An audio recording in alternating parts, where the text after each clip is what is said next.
નમસ્કાર વિદ્યાર્થીઓ, BA semester 1 મુખ્ય વિષય સમાજશાસ્ત્ર પેપર નંબર 1 એમાં આપણે યુનિટ 3 ભારતમાં ધાર્મિક જૂથો અને ભાષા જૂથો એનો અભ્યાસ કરતા હતા. એમાં આપણે ભારતમાં ધાર્મિક જૂથો એની ચર્ચાઓ કર્યા બાદ હવે આપણે ભારતમાં જે ભાષા જૂથો છે એની ચર્ચા કરીશું. તો એમાં ભાષાનો અર્થ, તો ભાષા કોને કહેવી? તો ભાષા એટલે જે તે સમુદાય, રાષ્ટ્ર, ભૌગોલિક વિસ્તાર કે સાંસ્કૃતિક પરંપરાના લોકો માટે સર્વમાન્ય હોય એવું શબ્દ ભંડોળ એને આપણે ભાષા કહી શકીએ. અને દરેક ભાષા છે એનું એક પોતાનું નામ હોય છે.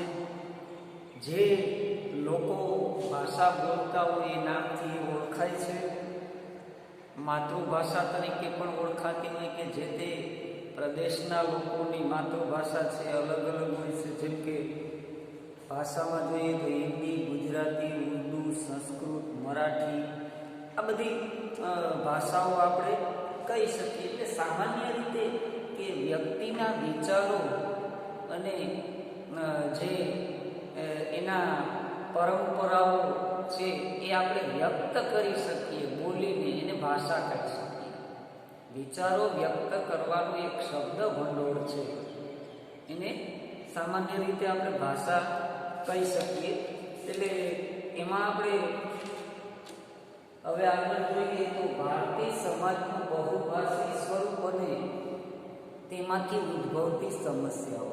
તો ભારતીય સમાજ છે બહુભાષી સમાજ છે કે ઘણી બધી ભાષાઓ ભારતમાં બોલાય છે અને એનાથી ઘણી બધી સમસ્યાઓ પણ છે એ ઉદ્ભવે છે. તો કુલ અંદાજિત 325 ભાષાઓ એક સર્વે પ્રમાણે ભારતમાં બોલાય છે. તો આ જે બહુભાષી સ્વરૂપ છે, અલગ અલગ પ્રાંત અને અલગ અલગ પ્રદેશમાં જે ભાષાઓ બોલવામાં આવે છે એનાથી કંઈક સમસ્યાઓ પણ ઉદ્ભવી છે ભારતમાં. તો એમાં આપણે જોશું તો રાષ્ટ્રભાષા અને વહીવટી ભાષાની સમસ્યા. તો ભારતના બંધારણ કલમ નંબર 343માં રાષ્ટ્રભાષા એટલે કે દેવનાગરી લિપિવાળી જે હિન્દી છે એ રાજભાષા અથવા રાષ્ટ્રભાષા રહેશે એવું સૂચન કરવામાં આવેલું. અને આ સૂચનથી રાષ્ટ્રભાષા તરીકે હિન્દી ભાષાને દરજ્જો મળેલો. ત્યાર પછી એમાં એવી પણ જોગવાઈ કરવામાં આવેલી કે આનો અમલ થયા બાદ, હિન્દી તરીકેની રાષ્ટ્રભાષાનો અમલ થયા બાદ 15 વર્ષ સુધી વહીવટી ક્ષેત્રમાં અંગ્રેજી ભાષા છે એ કાયમ રહેશે, કે જે 15 વર્ષ માટે. અને ત્યાર પછી એમાં સુધારો કરવા માટે, કાયદાકીય જોગવાઈ માટે સંસદ છે એ જોગવાઈ કરી અને એને 15 વર્ષ પછી અંગ્રેજી ભાષાને વહીવટી ભાષામાંથી હટાવવી કે ના હટાવવી એ નક્કી કરી શકશે. એટલે આ એક ત્યારે નક્કી કરવામાં આવેલું બંધારણમાં. પણ આમાંથી એક ઉગ્ર વિવાદ છે એ ઉદ્ભવ્યો જે તે સમયે કે ભાઈ હિન્દીને રાષ્ટ્રભાષા તરીકેનું સ્થાન મળ્યું. તો એક વર્ગ એવો હતો કે જે હિન્દીને રાષ્ટ્રભાષા તરીકે સ્વીકારવા માંગતો હતો, જ્યારે એક વર્ગ એવો હતો કે એ અંગ્રેજીને રાષ્ટ્રભાષા તરીકે સ્વીકારવાની માંગણીઓ હતી. એટલે જે વહીવટી ભાષા તરીકે હિન્દીનું સ્થાન મળ્યું એમાં એક વિરોધ થયો. અને ઘણા બધા એવા લોકો હતા કે જે હિન્દીને રાષ્ટ્રભાષાનું સ્થાન આપવા ઈચ્છતા હતા. તો આ રીતના ઉત્તર ભારત અને દક્ષિણ ભારત આ બંને વચ્ચે મોટા ભાગે છે એ આ વિવાદ છે ઉત્પન્ન થયો છે. એમાં દક્ષિણ ભારતના જે લોકો હતા એ અંગ્રેજી ભાષાને રાષ્ટ્રભાષાનો દરજ્જો મળે એની તરફેણમાં હતા, જ્યારે ઉત્તર ભારતના જે લોકો હતા એ એ હિન્દી ભાષાને રાષ્ટ્રભાષાનો દરજ્જો મળે એની તરફેણમાં હતા ને ત્યારે એ વિરોધ છે એ બહુ લાંબા સમય સુધી ચાલેલો અને એમાં ઘણા બધા પ્રશ્નો છે ઉદ્ભવેલા.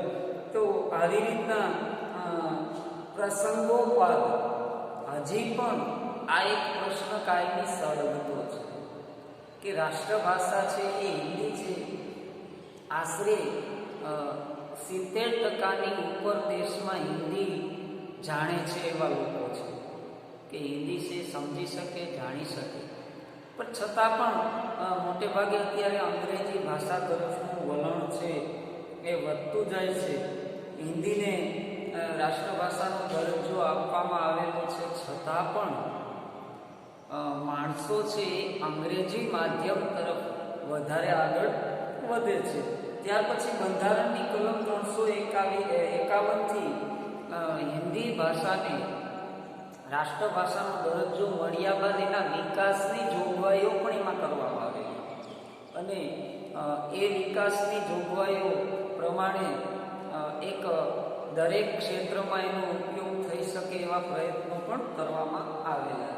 તો આ એક રાષ્ટ્રભાષા અને વહીવટી ભાષાની સમસ્યા કે જે તે સમયે ઉદ્ભવેલી કે વહીવટી ભાષા કઈ રાખવી, તો એમાં એ પ્રશ્ન આજે પણ સળગતો છે કે ઘણા બધા રાજ્યો છે ત્યાં વહીવટી ભાષામાં અમુક ક્ષેત્રોમાં હિન્દીનો ઉપયોગ ન પણ થતો હોય એવું બની શકે છે. ત્યાર પછી બીજું છે કેળવણીના ક્ષેત્રમાં ભાષાની સમસ્યા, એટલે કે શિક્ષણ અથવા ભણતરમાં જે ભાષાની સમસ્યા છે એમાં પણ એક વિવાદ ઉત્પન્ન થયો કે તો શિક્ષણ છે એ કઈ ભાષામાં આપવું. એમાં પ્રાથમિક, માધ્યમિક અને ઉચ્ચ શિક્ષણ છે એનો પ્રશ્ન ખાસ ઉદ્ભવ્યો. બ્રિટિશ શાસન દરમિયાન જે અંગ્રેજી ભાષા છે એને દરેક માધ્યમમાં સ્થાન આપવું એ એક માંગ થઈ અને એનો પણ વિરોધ થયો કે ભાઈ દરેક માધ્યમમાં અંગ્રેજી ભાષાનું સ્થાન ન રહેવું જોઈએ. તો આ રીતના છે એ અંતે એવો નિર્ણય કરવામાં આવેલો કે બાળકને પ્રાથમિક શિક્ષણ છે એ માતૃભાષામાં જ આપવું અને માધ્યમિક શિક્ષણ છે એ પ્રાદેશિક ભાષા અથવા માતૃભાષામાં આપવાનો પ્રબંધ કરવામાં આવેલો. અને આવી રીતના એ એક નિર્ણય કરવામાં આવેલો. પણ ઉચ્ચ શિક્ષણમાં આ જે માતૃભાષા અને પ્રાદેશિક ભાષાના શિક્ષણની જે એકરૂપતા હતી એ જળવાણી નહીં અને એવી રીતના એક આ વિવાદનો અંત લાવવા માટે ત્રિભાષા ફોર્મ્યુલા એક અપનાવવામાં આવેલી અને ત્રિભાષા ફોર્મ્યુલામાં બાળકને ઓછામાં ઓછું 3 ભાષાનું શિક્ષણ મળી શકે એવી જોગવાઈ કરવામાં આવેલી. તો એ કઈ રીતના તો કે પ્રાથમિક શાળાનું શિક્ષણ છે માતૃભાષામાં આપવાનું, ત્યાર પછી એને માધ્યમિક શિક્ષણ છે એની પ્રાદેશિક ભાષામાં અને ઉચ્ચ શિક્ષણ છે એ પણ એને રાષ્ટ્રભાષામાં આપવું. એટલે ત્રિભાષા ફોર્મ્યુલા એટલે દરેક ક્ષેત્રમાં એને 3 ભાષા છે એ ભણાવવાની. 3 ભાષા છે એ બાળક ભણી શકે એવી એક જોગવાઈ કરવામાં આવેલી. તો એમાં કઈ રીતના તો કે દરેક ભાષાના શિક્ષણ પર કેટલો ભાર મૂકવો એ પ્રશ્ન ત્યાંનો ત્યાં જ છે. એક તો કે માતૃભાષા શીખવવાની ત્રિભાષા ફોર્મ્યુલામાં, બીજી સંસ્કૃત અથવા ઉર્દુ ભાષા શીખવવાની અને ત્રીજી કોઈ પણ યુરોપિયન ભાષા એટલે કે અંગ્રેજી. એટલે 3 વિષય ભાષાના એ બાળકને શીખવવાના એ એક પ્રબંધ કરવામાં આવેલો. પણ એ પ્રશ્ન છે એ કાયમી માટે સળગતો રહ્યો. શું કામે તો કે કઈ ભાષાને કેટલું મહત્વ આપવું એનો કોઈ નિર્ણય લેવામાં આવેલો નથી કે ભાઈ ગુજરાતી માતૃભાષામાં શિક્ષણ આપવું તો એને કેટલું મહત્વ આપવું, ત્યાર પછી રાષ્ટ્રભાષા ભણાવવાની અને ત્યાર પછી અંગ્રેજી ભણાવવાની, તો કોને કેટલું મહત્વ આપવું એ પ્રશ્ન હજી પણ એક સળગતો પ્રશ્ન છે. પણ આધુનિક સમયમાં લોકોનું વલણ છે અંગ્રેજી તરફ વધતું જાય છે એટલે માતૃભાષાનું શિક્ષણ છે થોડું નબળું પડતું આપણને જોવા મળે છે. તો આ કેળવણીના ક્ષેત્રમાં પણ સમસ્યા છે ઉદ્ભવેલી. ત્યાર પછી બીજું છે લઘુમતી ભાષાના સ્થાનની સમસ્યા. કે લઘુમતી ભાષા એટલે જે રાજ્યમાં ઓછા લોકો બોલતા હોય એવી ભાષા. જેમ કે 344 અને 351ની જોગવાઈ મુજબ 8મી અનુસૂચિમાં જે પ્રાદેશિક ભાષાઓને સ્થાન આપવામાં આવેલું કે ભાઈ રાજ્યને પોતાની એક પ્રાદેશિક ભાષા હોવી જોઈએ, પ્રદેશની ભાષા. તો પ્રાદેશિક ભાષા કોને કહેવાય? તો કે એ રાજ્યના લોકો વધારેમાં વધારે જે ભાષા બોલતા હોય એની પ્રાદેશિક ભાષામાં સ્થાન આપવાનું અને એનો વહીવટ છે વહીવટી ભાષા તરીકે ઓફિસોમાં એ પ્રાદેશિક ભાષાનો ઉપયોગ કરવાનો રહેશે એવી જોગવાઈ કરવામાં આવેલી. પણ ઘણા બધા એવા રાજ્યો હતા કે જ્યાં એકથી વધારે ભાષા બોલવામાં આવતી. એવા ઘણા બધા રાજ્યો હતા. તો એમાં એવી જોગવાઈ કરવામાં આવેલી કે એ પ્રદેશમાં 70% જે ભાષા બોલાતી હોય એને પ્રાદેશિક ભાષા તરીકેનું સ્થાન આપવાનું અને 30% જે લોકો ભાષા બોલતા હોય, દ્વિભાષી રાજ્ય હોય એમાં, તો 30% જે લોકો બોલતા હોય એ ભાષાને લઘુમતીનું સ્થાન આપવાનું કે ભાઈ એ લઘુમતી ભાષા કહેવાય છે. તો એવી રીતના એ નક્કી કરવામાં આવેલું. પણ ઘણા રાજ્યો એવા હતા કે જ્યાં બંને ભાષાઓ દ્વિભાષી રાજ્યો હતા કે બે ભાષા બોલાતી. તો અમુક પ્રદેશોમાં અમુક ભાષા બોલાય, બીજા પ્રદેશમાં બીજી, પણ એક જ રાજ્યમાં બે ભાષા બોલાતા 50-50% બંને ભાષાઓ સામે આવી. અને દરેક ભાષાના લોકો છે એ પોતાની ભાષા આગળ આવે વહીવટી ક્ષેત્રમાં એવી માંગણીઓ કરવા લાગ્યા. અને એમાં પણ ઘણા બધા પ્રશ્નો છે એ ઉદ્ભવેલા. તો આવી રીતના જુદી જુદી ભાષાઓ બોલાતી હોય જે રાજ્યમાં, એમાં આ પ્રશ્ન ઉદ્ભવેલો છે. એટલે જે ઓછી ભાષા બોલાતી હોય, ઓછા લોકો બોલતા હોય એને લઘુમતી ભાષા આપણે કહી શકીએ. તો લઘુમતી ભાષાનું સ્થાન શું? તો જે લઘુમતી ભાષા હતી એને સ્થાન આપવા માટે થઈને પણ ભૂતકાળમાં ઘણી બધી માંગણીઓ થયેલી. અને ત્યાર પછી એનો અસંતોષ નિવારવા માટે રાજ્યમાં રજૂઆત પણ કરવામાં આવેલી કે ભાઈ એને પણ પ્રાદેશિક ભાષામાં સ્થાન આપવું. અને ત્યારબાદ રાષ્ટ્રપતિની મંજૂરીથી એ જે લઘુમતી ભાષા છે એને અનુસૂચિમાં સ્થાન આપવામાં આવે એ બંધારણમાં એક જોગવાઈ કરવામાં આવેલી. એટલે વહીવટી ભાષાનો પ્રશ્ન છે, શિક્ષણ માધ્યમનો પ્રશ્ન છે, હિન્દી વિરુદ્ધ અંગ્રેજીનો પ્રશ્ન છે. તો આ એક પ્રશ્ન છે કાયમી ભાષાનો રાષ્ટ્રીય કક્ષાએ હજી સળગતો પ્રશ્ન છે. 30% જે લોકો ભાષા બોલે એને લઘુમતી ભાષા આપણે કહી શકીએ, 70% બોલે એને બહુમતી ભાષા કહી શકીએ, એટલે દ્વિભાષી રાજ્યોમાં.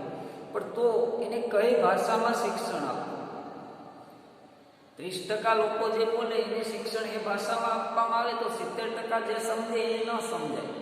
ત્યાર પછી 70% વાળા બોલે એ ભાષામાં શિક્ષણ આપવામાં આવે તો 30% જે બોલે અને સમજે એને ન સમજાય. એટલે આ પ્રશ્ન એક કાયમી માટે સળગતો પ્રશ્ન છે એ લઘુમતી ભાષાનો રહેલો છે.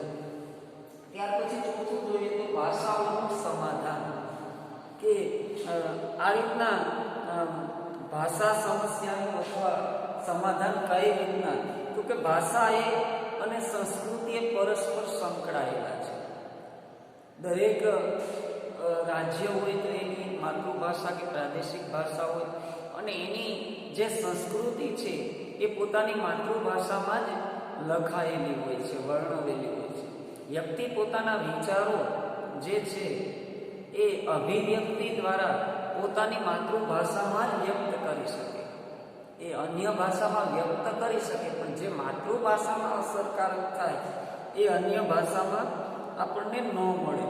તો આવી રીતના જે ભાષા સમસ્યા છે એનું સમાધાન કરવા માટે ઘણા બધા પ્રયત્નો કરવામાં આવેલા.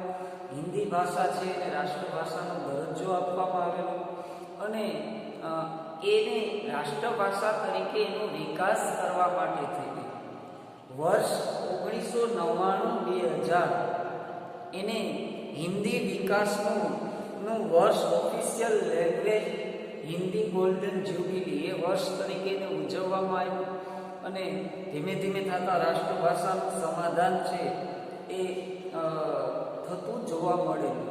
પણ છતાં હજી પણ એક વર્ગ એવો છે કે જે હિન્દીને રાષ્ટ્રભાષા તરીકે નથી સ્વીકારતો અને અંગ્રેજીની જે રાષ્ટ્રભાષા તરીકેની માંગણી છે એ લોકોની કાયમી છે. એટલે ભાષા સમસ્યાનું સમાધાન છે એ અમુક અંશે આપણને જોવા મળે છે.